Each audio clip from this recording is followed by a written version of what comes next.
Hello दोस्तों, welcome again Akki Chaudhary in front of you. और आज मैं आपको पढ़ाने वाला हूँ क्लास 9th बुक का नाम गणित मंजरी का चैप्टर नंबर 6 और एक्सरसाइज करने वाले हैं हम 6.2। तो 6.2 का पार्ट 1 हम कर चुके हैं। पार्ट 1 में हमने पढ़ा था 1 से लेके 7 तक क्वेश्चन और यहाँ पर हम 8 से शुरू करने वाले हैं। तो 8वां क्वेश्चन हमारा कहता है, यदि एक चतुर्भुज की भुजाओं के मध्य बिंदु क्रम से जोड़ दिए जाएं तो सिद्ध कीजिए कि इस प्रकार बने समांतर चतुर्भुज का क्षेत्रफल दिए गए चतुर्भुज के क्षेत्रफल का आधा होता है। तो ये क्वेश्चन बहुत ही इंपॉर्टेंट दिख रहा है मुझको और आपको बड़े ध्यान से समझना है इस सवाल को। सवाल ने कहा है कि एक चतुर्भुज है, चतुर्भुज जैसा मर्जी हो सकता है किसी भी साइज का, उन सभी के मध्य बिंदु को अगर हम जोड़ दे तो उससे एक समांतर चतुर्भुज बनता है। ठीक है, और हमें प्रूफ करना है कि जो मध्य बिंदु को जोड़ने से समांतर चतुर्भुज बनता है वो पूरे के पूरे चतुर्भुज का आधा होता है। ठीक है, तो इंग्लिश में क्या कहता है ये सवाल, if the midpoint of the sides of quadrilateral are joined in order, prove that the area of the parallelogram so formed is half the area of the given quadrilateral. मतलब ये कि एक क्वाड्रिलेटरल है जिसके मिड पॉइंट्स को जोड़ दिया गया है और मिड पॉइंट को जोड़ने से जो बना है वो है पैरेललोग्राम। अब हमें बताना है कि जो पैरेललोग्राम बना है मिड पॉइंट को जोड़ने से वो क्वाड्रिलेटरल का हाफ होता है। क्या होता है?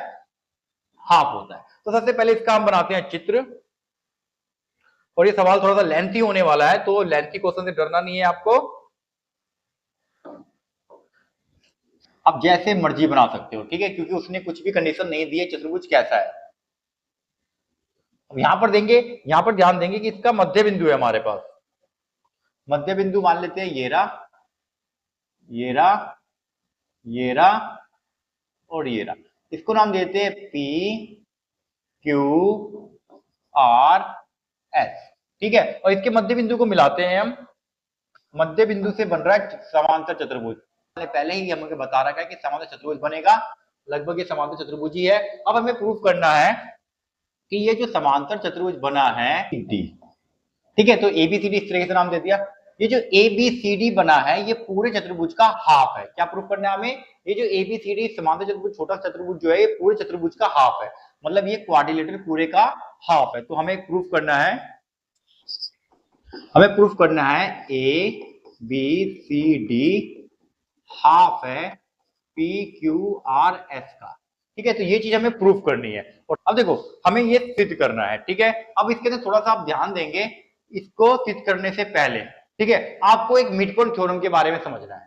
मिड पॉइंट थ्योरम हमेशा ही ट्राइंगल में बनता है। तो यहां पर मेरे पास एक ट्राइंगल भी बन रहा है, आप ध्यान से देखोगे तो कैसे, अगर मैं इस लाइन को मिला दूं तो मेरे पास ये ट्राइंगल है, ऊपर का ट्राइंगल है पी क्यू एस और नीचे भी ट्राइंगल है आर एस क्यू और ये दोनों मिड पॉइंट है, दोनों मध्य बिंदु है। तो इसके अंदर एक मध्य बिंदु का फॉर्मूला मैं आपको समझाने वाला हूं।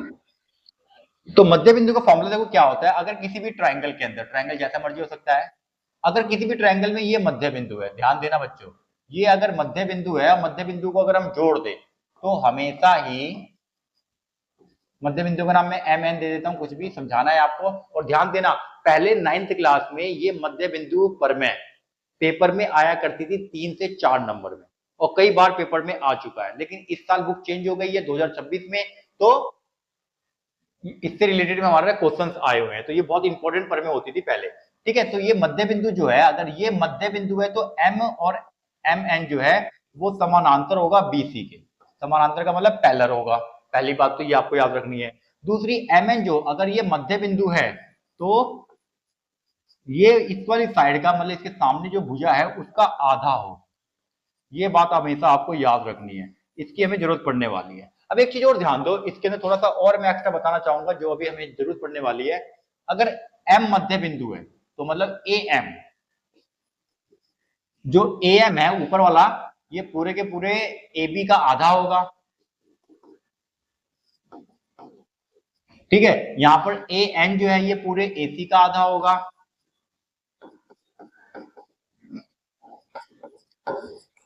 ठीक है, क्योंकि ये मान लो पूरा का पूरा यहां से लेके यहां तक 4 है और ये 2 हो गया, ये 2 हो गया, तो इसका मतलब ये 2 जो है ये पूरे का आधा ही तो है।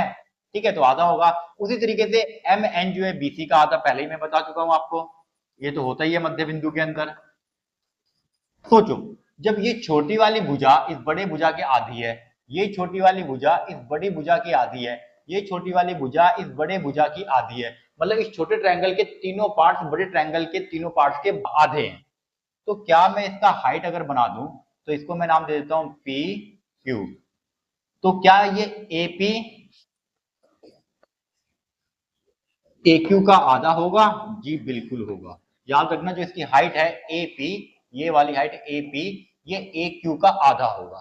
ठीक है, तो इसकी जरूरत मुझे पड़ने वाली है और इसकी जरूरत पड़ने वाली है, तो इन दोनों की हेल्प से मैं उस क्वेश्चन को प्रूव करने वाला हूं। बड़ा सा क्वेश्चन इसलिए कह रहा हूं क्योंकि ये बहुत लेंथी हो सकता है। अब यहां पर ध्यान देंगे, मैं कहता हूं कि ये जो पी ए डी है, मतलब त्रिभुज पी क्यू एस में,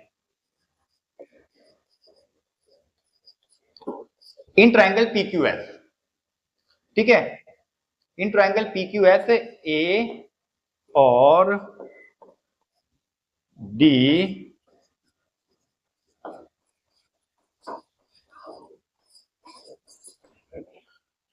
ए और डी मध्य बिंदु है। अगर ये मध्य बिंदु है तो इसका मतलब क्या हुआ कि ए डी हाफ है ए एस का, ए डी हाफ है, ए डी हाफ है क्यू एस का, तो क्यू एस का हाफ हो जाएगा। ठीक है, तो ये ए डी जो है ये क्यू एस का हाफ हो गया, किसके द्वारा? मध्य बिंदु द्वारा। आप लिख देना बाय मिड पॉइंट। ठीक है, बाय मिड पॉइंट भी लिख सकते हो हिंदी वाले बच्चे, कोई दिक्कत नहीं है, मतलब बाय मध्य बिंदु, मध्य बिंदु द्वारा। अब उसी तरीके से मैं इसका हाइट बना दूं, इसको नाम दे दूं एम, इसे नाम दे दूं एन। ठीक है, तो ये हाइट क्या है पी एम, और ये है छोटे वाले ट्रायंगल की हाइट क्या है ए एन। तो क्या छोटा वाला ट्रायंगल जो है ए एन पी एम का भी हाफ होगा? अभी मैंने पीछे बताया था कि ये इसका हाफ होता है। ठीक है, तो इसको यहां पर याद रखना, इसकी हमें जरूरत पड़ने वाली है। अब देखो, अब मैं निकाल रहा हूं क्षेत्रफल, area of triangle P Q S, मैं पी क्यू एस का क्षेत्रफल निकाल रहा हूं। तो पी क्यू एस का क्षेत्रफल क्या हो जाएगा? 1/2 गुणा में बी गुणा में एच होता है। त्रिभुज का क्षेत्रफल क्या होता है? 1/2 बेस इंटू में हाइट। तो इसका बेस कितना है? इसका बेस है पी क्यू एस का, क्यू एस बेस है, और हाइट कितनी है? हाइट है पी एम, और ये पी एम नहीं है, ये है मेरा, ये पी एन है, क्योंकि ये पी एन पी एम का आधा है। ठीक है, अब यहां पर देखो, अब एरिया ऑफ ट्रायंगल निकाल रहा हूं मैं पी ए डी का। इसका बेस क्या है? ए डी इसका बेस है, और हाइट क्या है? हाइट है पी एन। इसको थोड़ा सा और सॉल्व करना है, इस सवाल मतलब इस वाले क्षेत्रफल को थोड़ा और सॉल्व करते हैं। पीएडी का क्षेत्रफल क्या लिखा हुआ है मैंने यहाँ पे? यहाँ पहले से मेरे पास 1/2 है, तो मैं 1/2 लिख रहा हूं, गुणा में। अब ध्यान दो, एडी का मान अभी मैंने निकाला 1/2 क्यू एस है, एडी का मान 1/2 है, तो दोबारा से 1/2 आ गया, दोबारा 1/2 लिखेंगे। मैं इन्हें एडी का मान रख दिया 1/2 क्यू एस मल्टीप्लाई। यहां पर ध्यान दो, पीएन का मान भी क्या है? 1/2 पीएम है, पीएन का मान क्या है? 1/2 पीएम। तो यहां पर दोबारा से मैंने 1/2 लिख दिया और साथ में लिख दिया पीएम। ठीक है, मैंने एडी और पीएन की वैल्यू पुट कर दी। अब इसको मैं अगर सॉल्व करता हूं, 1/2 1/2 1/4 हो जाएगा। ये वाला 1/2 को मैंने कुछ नहीं किया, इसको मैंने मल्टीप्लाई नहीं किया है, इसको मैंने रख दिया ब्रैकेट में, Q S multiply P M. अगर आप ध्यान दो तो ये पूरी वैल्यू मैंने अभी भी फाइंड करी है यहाँ पे, 1/2 क्यू एस गुणा में पी एम, 1/2 क्यू एस गुणा में पी एम। ये किसके बराबर है? Area of triangle P Q S के बराबर है। तो इसकी जगह पर मैं ट्रायंगल पी क्यू एस रख सकता हूं।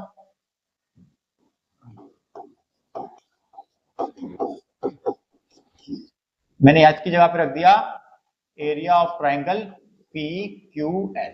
ठीक है, अब पी क्यू एस मैंने रख दिया। इसी तरह सेम जो मैंने किया है, ऊपर वाला ट्रायंगल, छोटा ट्रायंगल, मेरे कॉर्नर पे जो ट्रायंगल बन रहा है ये पी ए डी, और यहां बन रहा है बी आर सी, ये जो आर बी सी है, आर बी सी बन रहा है। अगर मैं इसको आर सी बी बोलूं तो ये हो जाएगा रॉयल चैलेंजर बैंगलोर, तो इसको आर सी बी लिखते हैं। तो ये आर सी बी जो है ये हो जाएगा, ये भी सेम इसी तरह लिख देते हैं हम, इंग्लिश में कहते हैं 10। अब देखो भाई, इसी तरह का मतलब हम इसको कब लिखते हैं? जब हमने सेम चीज को दोबारा इसमें दोहरानी है। अगर मैं इसका हाइट बना दूं तो ये सेम चीज जो ऊपर करिए मैं दोबारा नीचे करूंगा, तो ये छोटा ट्रायंगल जो है ये वाले ट्रायंगल का आर क्यू एस का 1/4 हो जाएगा, क्योंकि ये 1/4 है, 1/4 आ जाएगा। ठीक है, तो इसी तरह नीचे वाला जो ट्रायंगल छोटा वाला है आरसीबी, आरसीबी 1/4 हो जाएगा एरिया ऑफ किसका, ये नीचे वाले ट्रायंगल का, आर क्यू एस का। ठीक है, आर क्यू एस का 1/4 हो जाएगा। अब सोचो अगर मैं इन दोनों को जोड़ दूं, इसको मान लो समीकरण 1, इसे मान लेता समीकरण 2। अब मैं समीकरण 1 व 2 को जोड़ने पर, एड इक्वेशन 1 एंड 2, 1 और 2 को जोड़ने पर, अब इस दोनों को जोड़ो,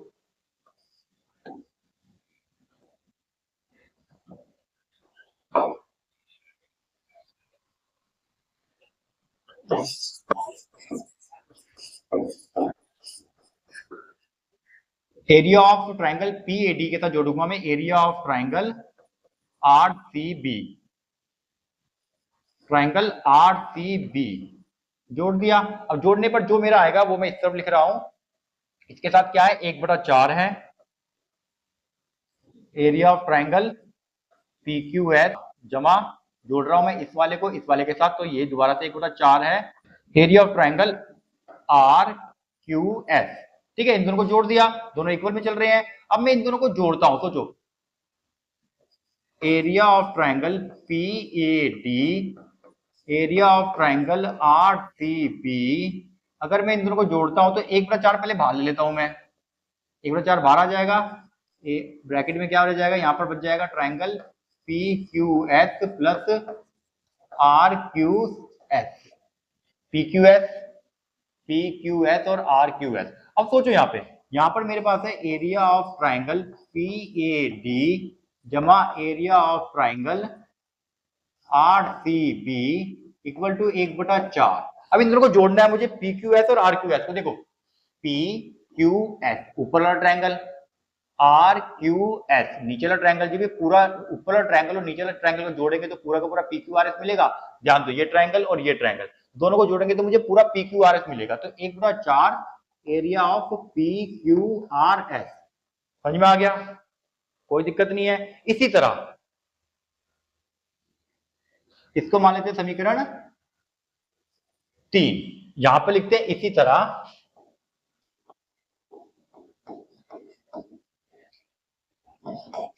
10।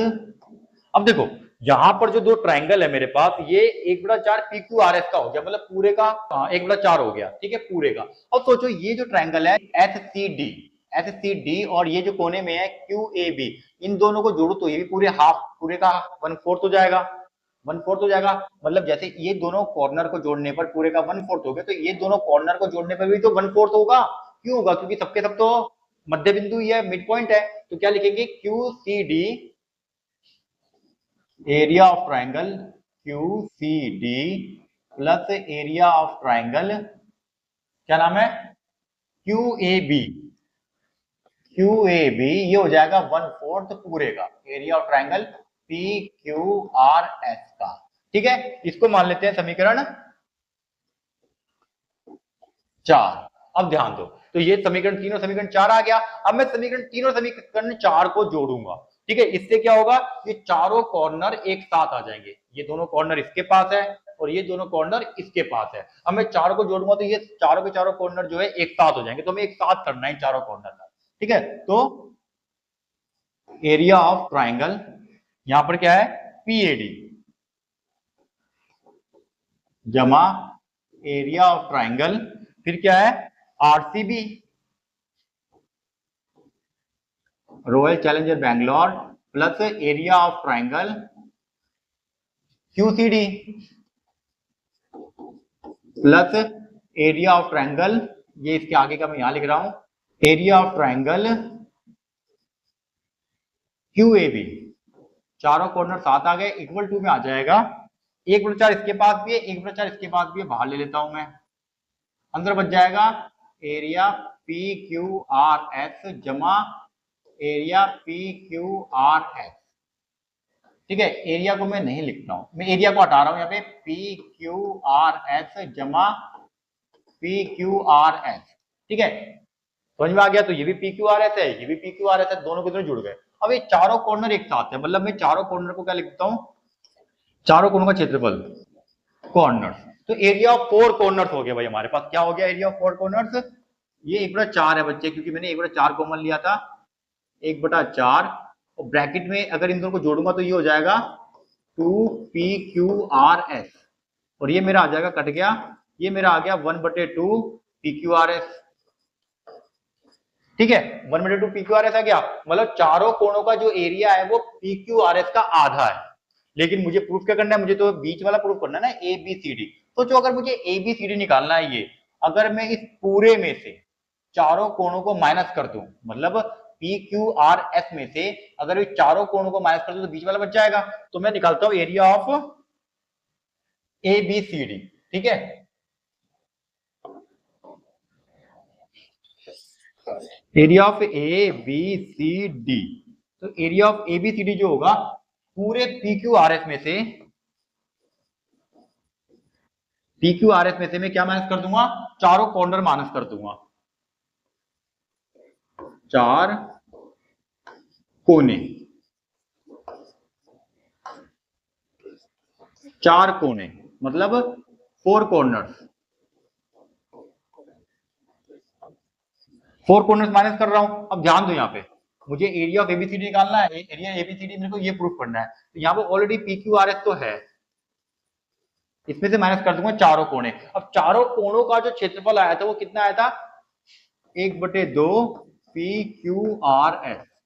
अब यहां पर ध्यान दो, ये भी PQRS, ये भी PQRS, इस पूरे PQRS में से आधा PQRS को माइनस कर दूंगा तो आधा ही तो बचेगा पूरे PQRS में से। मतलब इस पूरे PQRS में से मैंने ये चारों कोणों को माइनस किया, तो चारों कोणों को माइनस किया तो उसका फॉर्मूला ऑलरेडी मेरे पास 1/2 PQRS है। अब पूरे के पूरे PQRS में से जब मैं आधा PQRS माइनस कर दूंगा तो आधा PQRS मेरे से बच जाएगा।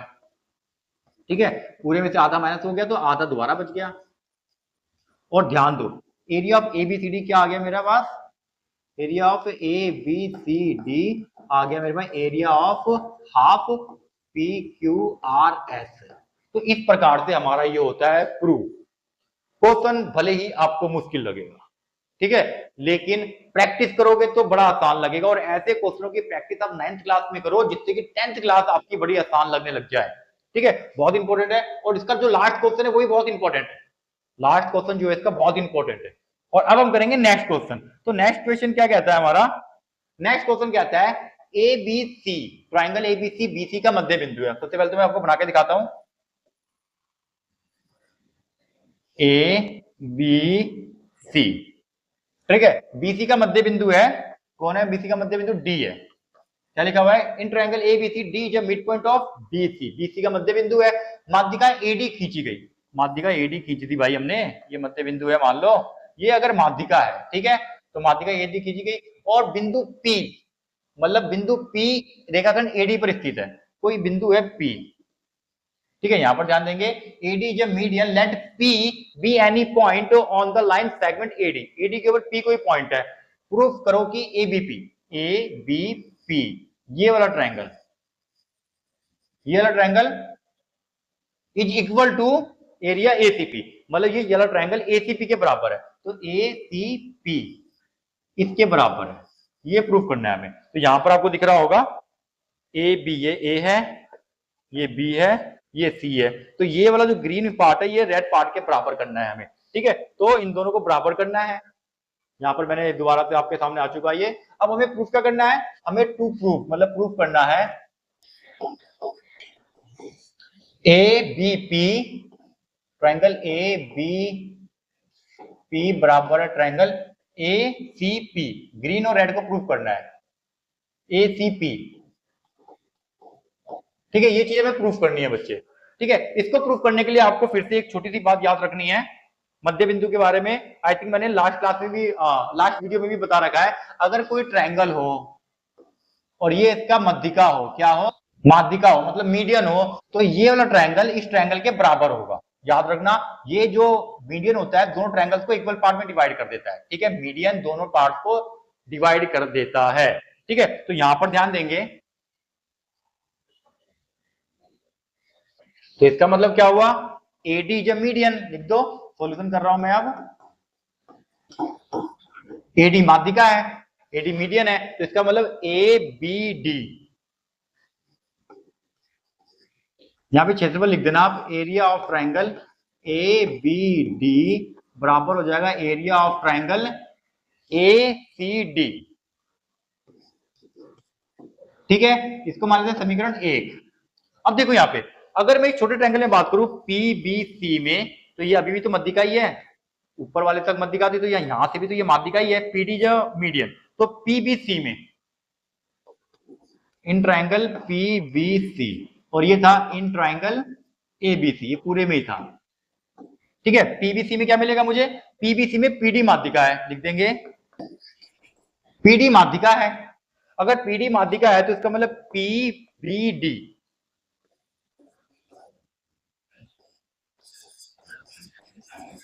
पीबीडी बराबर हो जाएगा किसके, पीसीडी के। पीसी, इसको मान लेते हैं समीकरण 2। ठीक है, अब सोचो ए बी डी में, मतलब ये ए बी डी में पीबीडी माइनस कर दूं तो ये ग्रीन बचेगा। इस पूरे में से मैं इस हिस्से को माइनस कर दूंगा तो ये ग्रीन बच जाएगा। यहां पर भी इस पूरे में से इस हिस्से को माइनस कर दूंगा तो ये रेड बच जाएगा। तो सेम चीजें ए बी डी ये रही, पी बी डी ये रही, दोनों को माइनस कर दो, आंसर आ जाएगा। समीकरण 1 में से 2 को घटाने पर, मतलब सब्ट्रैक्ट कर रहे हैं हम, सब्ट्रैक्ट इक्वेशन 2 फ्रॉम इक्वेशन 1। ठीक है, तो A B D, area of triangle A B D minus area of triangle P B D equal to area of triangle A C D minus area of triangle P C D. अब minus करो, A B D में से P B D minus कर दिया, ए B D में से P B D minus कर दिया, बच गया ए बी पी। क्या बच गया, area of triangle A B P बच गया। यहां पर देखो ए सी डी में से पी सी डी माइनस किया आपने, ए सी डी में से पी सी डी माइनस करते क्या बच गया, ए सी पी बच गया, ए सी पी। तो ये हमारा हो गया प्रूफ, हमें यही प्रूफ करना था, यहां पर लिख देंगे प्रूफ। तो कुछ बड़े बड़े क्वेश्चनों में कुछ छोटे छोटे अच्छे क्वेश्चन भी हमारे सामने आ जाते हैं। ठीक है, अब हम करेंगे नेक्स्ट, और नेक्स्ट फिर से हमारे पास बड़ा शानदार सा क्वेश्चन दिख रहा है। ठीक है, तो यहां पर देखो एक वर्ग है ए बी, ये बी है बच्चे हमारा, ए बी सी डी एक वर्ग है, ए बी सी डी जो स्क्वायर गिवन है, माना कि पी इसके अंदर एक बिंदु है, पी कोई बिंदु है। ठीक है, जो बिंदु कहीं पे भी है, तो जैसे हमने पी मतलब एक बिंदु बना दिया, P A P B P C और पी डी, इस पी से चारों कोनों को मिला दो, पी ये पी है, P A P B P C और पी डी को हमने मिला दिया। अब जैसा कि चित्र में दिखा रखा है, प्रूफ क्या करना है, लाल रंग के क्षेत्र को तथा हरे रंग के क्षेत्र को का अनुपात बताइए। तो रेड वालों का और ग्रीन वालों का अनुपात बताना है, मतलब रेड को एक साथ रखना है, ग्रीन को एक साथ रखना है, फिर उसका अनुपात बताना है। तो हमें क्या बताना है, find the ratio of red and green area. ठीक है, लाल और ग्रीन एरिया का हमें क्षेत्रफल बताना है। तो देखो कैसे करेंगे हम इसको।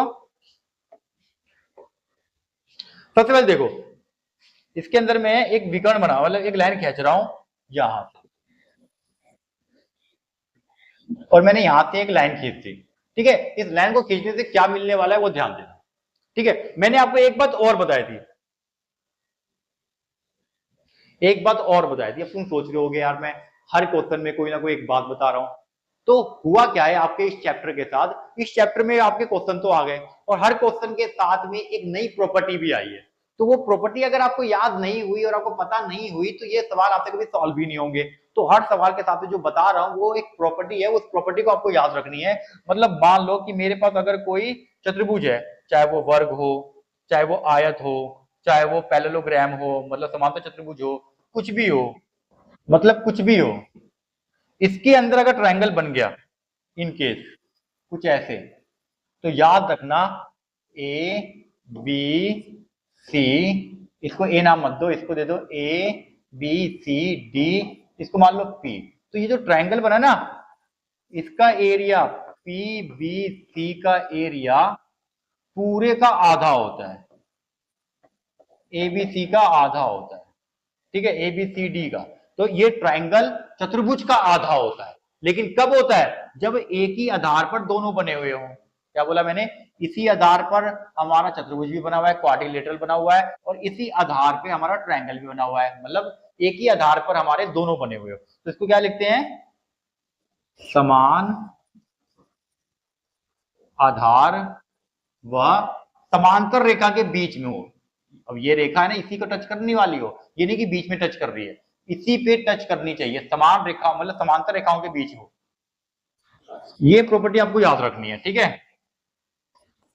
Same base between parallel line, क्या कहते हैं, same base between parallel line. तो इसकी जरूरत हमें यहां पड़ने वाली है,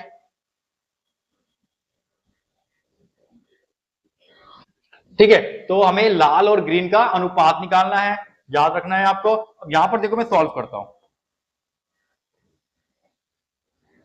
अभी यहां पर मेरे पास ये जो मैंने लाइन खींची है, ये एक चतुर्भुज बन रहा है, इसका नाम दे देता हूं मैं एम और एन, ठीक है। ये मैंने करी कंस्ट्रक्शन, तो कंस्ट्रक्शन में मुझे लिखना पड़ेगा, जो भी मैं कंस्ट्रक्शन करता हूं मतलब रचना करता हूं तो मुझे लिख के दिखाना पड़ेगा। मैंने रचना करी है ए एम, वो पैरेलल है ए बी के, मैंने पहले ही इसको पैरेलल, ये जो एम एन है, जो एम एन है वो पैरेलल है किसके, ए बी के। सोचो अगर ये इसके पैरेलल है तो ये एम एन जो है वो पैरेलल होगी सी डी के, ठीक है, दोनों पैरेलल है। अब देखो, अब मैं काम कर रहा हूं ए एम एन बी में, चतुर्भुज ए एम एन बी में, ठीक है। तो मैं इसमें काम कर रहा हूं ए एम एन बी में। अब देखो ये ट्रायंगल जो है वो ए बी के ऊपर बना हुआ है और दो समांतर रेखाओं के बीच बना हुआ है, ठीक है। तो इसका मतलब क्या हुआ कि इसी बेस पर मेरे पास एक क्वाड्रिलेटरल चतुर्भुज भी है। तो इसका मतलब ये जो ट्रायंगल है A P A B, area of triangle P A B, वो हाफ हो जाएगा किसके, ए एम एन बी के, ए एम एन बी के हाफ हो जाएगा, ठीक है। और इसको क्या लिखेंगे हम, इसको लिखेंगे समान आधार व समांतर रेखा के बीच, मतलब समान आधार व समांतर रेखा के बीच बनी है, same base between parallel lines, between the parallel line, ठीक है। तो इसका मतलब क्या हुआ कि ये इसका हाफ हो गया। सेम चीज में दोबारा करता हूं।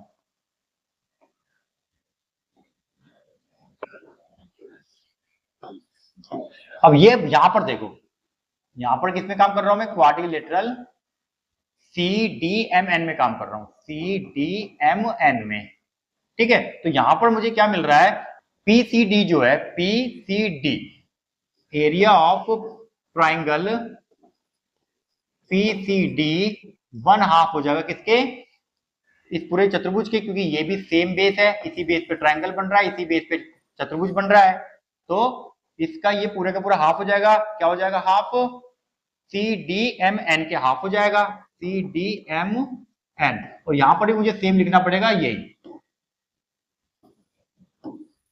ठीक है। तो सेम चीज मैंने यहां पर दोबारा उतार दी, समान आधार और समांतर रेखा के बीच, same base between the parallel lines, same base between the parallel lines half होता है।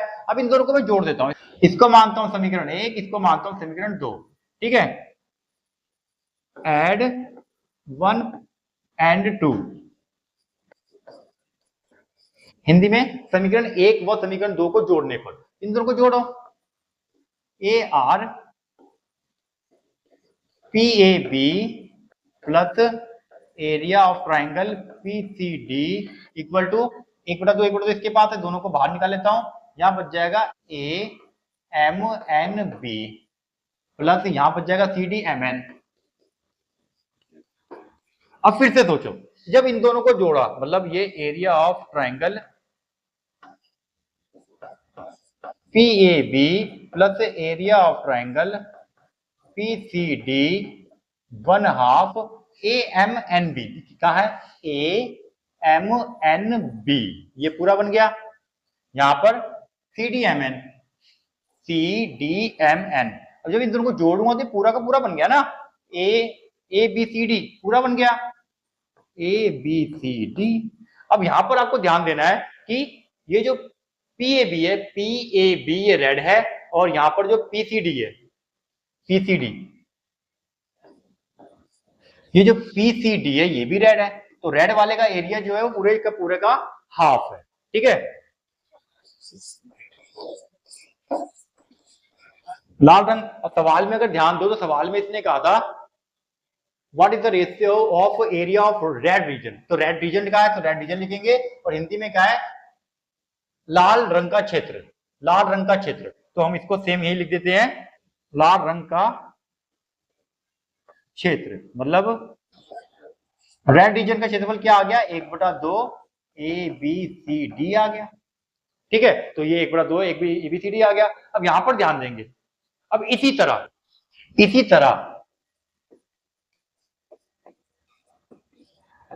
मतलब 10, जो 10 है, अगर मैं यहां पर ऐसी लाइन खींच दूं, सोचो अगर मैं ये वाली लाइन खींच दूं ऐसे, तो ये इसके समांतर है, ये इसके समांतर है, ये ट्रायंगल इसके बीच में है, ये ट्रायंगल इसके बीच में है, तो ये दोनों को जोड़ने पर भी पूरे का हाफ बनेगा। सेम इसी तरीके से ग्रीन वाला हिस्सा जो है, जो ग्रीन वाला ट्रायंगल है, ये भी पूरे का हाफ हो जाएगा। तो यहां पर मैं लिखता हूं इसी तरह इसलिए देते हैं कि हमें दोबारा सॉल्व करने की जरूरत नहीं पड़ेगी। ग्रीन रीजन, तो ग्रीन रीजन, जो ग्रीन रीजन है मेरा, हरे रंग का जो क्षेत्र है, ये भी पूरा क्या हो जाएगा, 1/2 ABCD हो जाएगा। अब सोचो भाई यहाँ पे, ठीक है, यहां तक समझ में आ गया। अब यहां पर आपको ध्यान देना है कि लाल रंग का जो है वो ABCD का आधा है, और हरे रंग का जो वो भी ABCD का आधा है। मुझे निकालना है लाल और हरे का रेशियो। रेशियो जो होता है वो हमेशा डिवाइड में होता है। अब जब अनुपात निकाल रहा हूं तो ऊपर लिख देता हूं मैं रेड, मतलब लाल रंग का क्षेत्र, नीचे लिख देता हूं मैं ग्रीन, मतलब हरे रंग का क्षेत्र, हरा। अब जो रेड रंग का क्षेत्र है वो है 1/2 ABCD, और जो ग्रीन है वो भी है 1/2 ABCD। 1/2 से 1/2 कट गया, ABCD से 1/2 कट गया, सारे कट गए, बच गया 1/1। इसका मतलब हुआ कि इसका आंसर है 1:1। ठीक है, तो लाल रंग का क्षेत्र और हरे रंग का क्षेत्र का जो अनुपात है वो 1:1 है। ठीक है, तो इस तरीके से हमने इसको सॉल्व किया है। अब शुरुआत से आपको लिख लेना है, समझ लेना है और अपने दिमाग में बसा लेना है।